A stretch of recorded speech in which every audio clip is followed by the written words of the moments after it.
Kuya the phenomenal superstar, yung nagbihis sa akin kagabi. Kuya, nakakahiya! Ako bibigyan sa'yo. Oh, siya daw magbibigay sa'yo. Oo nga. Oh, harangan natin. Oo, harangan. Tony Pangilinan dressed you for ano.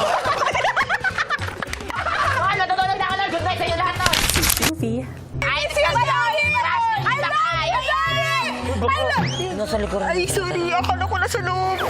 Shuvi, ang tapang ng babaeng yan. Cyril's here, Cyril. I got you, Z. Love language ko kasi kuya yung may inaalagaan. Sa labas kuya, ganun din ako. Mas gusto ko kuya na ako yung nagbibigay ng kailangan nila and nang alam kong mapoprovide ko kaysa nagre-receive. Being my favorite kiss. I love you! I'm gonna drink! I love you, ate. Sabihin mo pag mag-vomit ka, ayaban na diba? Tila nag-aalala kay AZ. What's happening, G? Andito ako, huy. Oh, why can't I hear you right now? I know you're not here. Why can't I hear you? I'm right here. Huy. Nice, lagi kita pinapanagipan.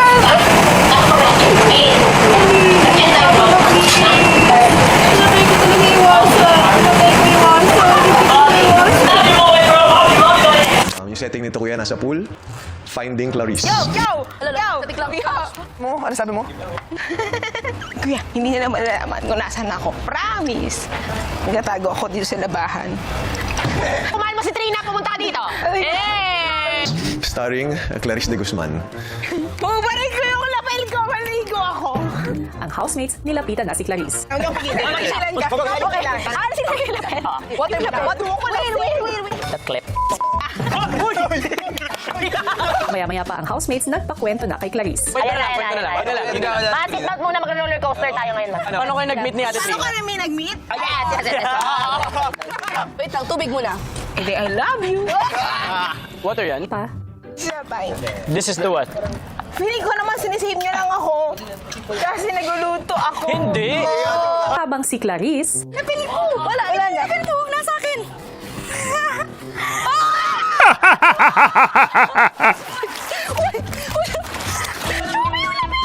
ang housemates, inalalayan si Clarice pagkaahon nito. Kaya, uwi na ako kayo. Ma, wag ma. Ate. Ma, naghapan ka lang. Sige na. Hindi, uwi na ako ngayon. Ma, ano? Gusto ko umuwi. Gusto ko pakita yung mama ko. Ma, Okay na kayo dito. hindi ma. Mas okay kami pag nandito ka, ma. Gets namin natin. Sinabi ni Kuya kanina. Pero ngayon kailangan ko magluto para sa inyo kasi wala kayong kakain. Ulo mo, ate. Ma, hindi ka lang pagluto ma, personality mo. Bukas, unahin natin yung letter ni Ate Klang, ha?